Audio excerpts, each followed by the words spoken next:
தங்கம் வெள்ளி எந்த அளவு இருந்தா ஜக்காத்து கொடுக்கணும்னு சகோதரர்கள் கேட்கறாங்க. தங்கத்தை பொறுத்த மட்டும் எல்லா காலத்தையும் ஒண்ணுதான். அதாவது மக்கா மதினா ஹரமையினுடைய ஃபத்வாவை அடிப்படையாக கொண்டு சவுதி அரசாங்கம் நிர்ணயித்திருக்கிற அளவு 85 கிராம். பவுன் கணக்குப்படி பார்த்தோம்னா 8 கிராம் ஒரு பவுன். அப்ப 85ல 84 கிராம் அப்படிங்கிறது 10 பவுன் அரை 10.5 பவுன். மேலதிகமா 1 கிராம். 10.5 பவுனும் 1 கிராமும் ஒரு நபரிடத்துல இருந்து அதுல ஒரு வருடம் பூர்த்தி ஆகிவிட்டால், சென்ற ரமலான்ல இருந்துச்சு, இந்த ரமலான்ல இருக்குது. அரபி கணக்கு தான் பார்க்கணும், இங்கிலீஷ் கணக்கு பார்க்க கூடாது. அப்படி இருந்தா அதுல ஜக்காத்து கடமை.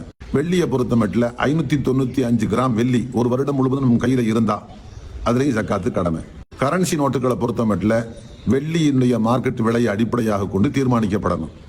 இன்றைக்கு தேதி 13/2/26 இன்றைய மார்க்கெட் நிலவரப்படி 1 கிராம் வெள்ளி 300 ரூபாய். அப்ப 595 கிராம் வெள்ளியினுடைய விலை 1,78,500 ரூபாய் வருது.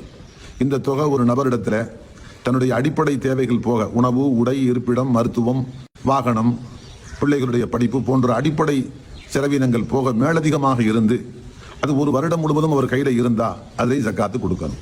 எவ்வளவு கொடுக்கணும்? 100க்கு 2.5 2.5% கொடுக்கணும். இந்த 85 கிராம் தங்கத்தை பொறுத்த மட்டும் 85 கிராம் வந்துட்டாலே 85 கிராமுக்கும் ஜக்காத்து கொடுக்கணும், அதுக்கு மேல உள்ளவற்றுக்கும் கொடுக்கணும். வெள்ளியை பொறுத்த மட்டும் 595 கிராம் வந்துட்டாலே அதற்கும் கொடுக்கணும், அதுக்கு மேல உள்ளவற்றுக்கும் கொடுக்கணும். பணத்தை பொறுத்த மட்டும் 1,78,500 ரூபாய் வந்துட்டு அதற்கும் கொடுக்கணும், அதுக்கு மேல உள்ளவற்றுக்கும் கொடுக்கணும். இன்ஷா அல்லாஹ் அதுல உள்ள கூடுதலான விளக்கங்கள் அடுத்த பார்ப்போம் இன்ஷா அல்லாஹ்.